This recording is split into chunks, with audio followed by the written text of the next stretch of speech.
Société, droit et liberté avec Frédéric Bérard à C'est jamais pareil. Frédéric Bérard, salutations à vous. Frédéric Tremblay, très réciproque. On va s'intéresser au dossier assez épineux et très, très chaud de la vaccination pour les infirmières. On sait que ça va entrer en vigueur dès vendredi.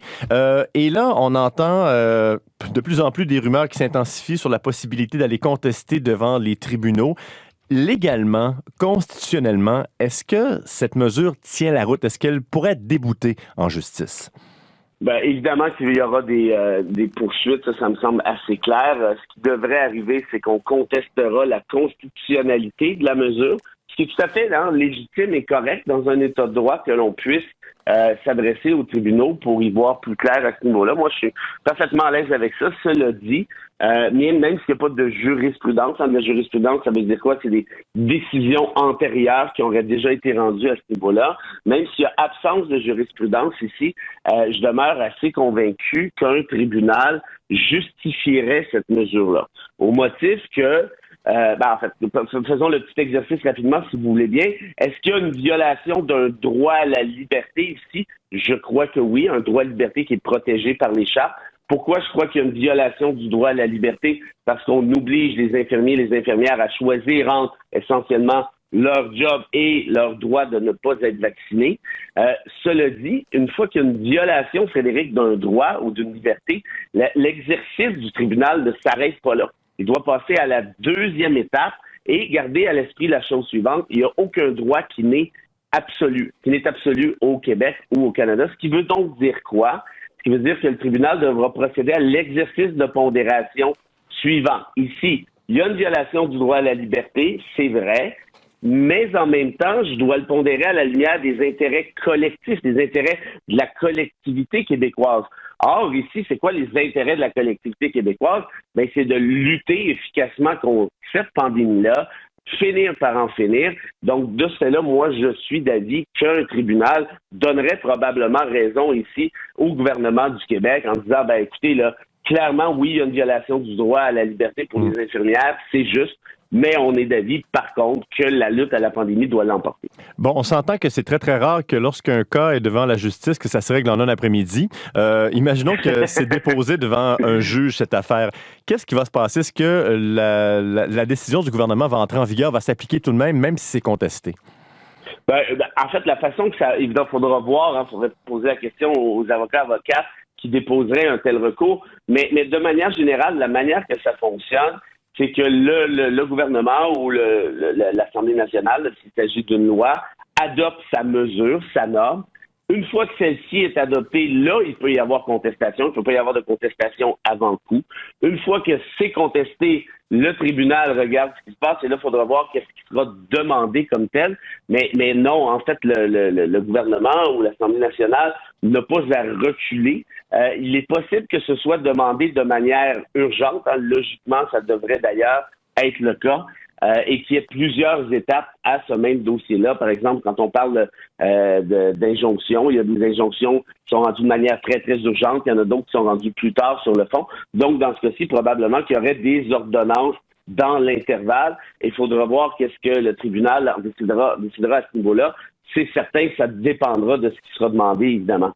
Ce que vous avez expliqué, Frédéric Bérard, depuis le début de la chronique, est-ce que ça peut s'appliquer aussi la même chose pour les employés fédéraux? Parce que là, il y a aussi une décision du gouvernement fédéral. On veut également obliger la vaccination pour tous les employés qui travaillent pour la machine fédérale. Est-ce que la même chose pourrait s'appliquer?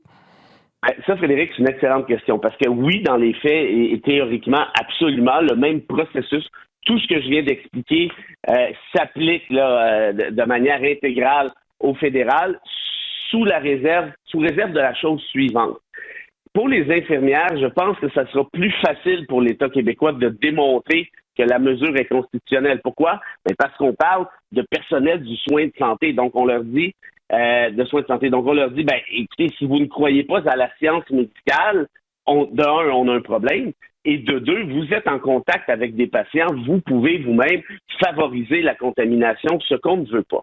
Or, à l'échelle fédérale, le principe tient, tout ce que j'ai expliqué tient, sous réserve, je l'explique de la chose suivante, c'est mais un instant, là, il y en a là-dedans qui travaillaient à partir de la maison. Donc, Est-ce qu'ils ont des chances de contaminer X, contaminer Y? Techniquement, pas vraiment. Aussi, il y a plusieurs de ces fonctionnaires-là qui n'ont pas attrait avec le système de santé. Ce ne sont pas des professionnels de la santé. Donc, en d'autres termes, si l'exercice reste le même, le niveau de difficulté pour le fédéral augmente d'autant. Pourquoi? Parce que ça va être plus difficile pour lui d'expliquer ce qu'on appelle le lien rationnel entre sa mesure et l'objectif. La mesure étant ici, restez chez vous, on veut plus de vous. Et l'objectif serait quoi? Probablement dire, on veut lutter contre la pandémie. Est-ce qu'il y a un lien rationnel précis entre les deux? C'est moins clair que dans le cas qui nous occupe ici au Québec. Frédéric Bérard, dans tout ça, depuis les dernières semaines, il y a des élus, il y a des personnalités publiques qui ont profité pour critiquer la décision du gouvernement. Est-ce que c'est dangereux de faire de la récupération politique ou syndicale avec ce dossier-là? Écoutez, d'un point de vue syndical, ça me dérange pas, moi, parce que les syndicats ont une obligation de représenter, de défendre leurs membres, ce qui me semble tout à fait correct et légitime. Quand je vois la récupération politicienne, par exemple, là, j'ai le poil qui reste, parce qu'on est en matière de santé publique. Rappelez-vous, il y a déjà eu des manifs, il y a de ça peut-être 6 mois, pour que le gouvernement Legault donne du lest pour le sport, pour les enfants, des trucs genre. Puis Paul Saint-Pierre Plamondon, le chef du Parti québécois, était présent à la manif et tout ça. Ça, quand on se met à mélanger politique, pour pas dire partisanerie et science, moi, j'ai un malaise assez fort.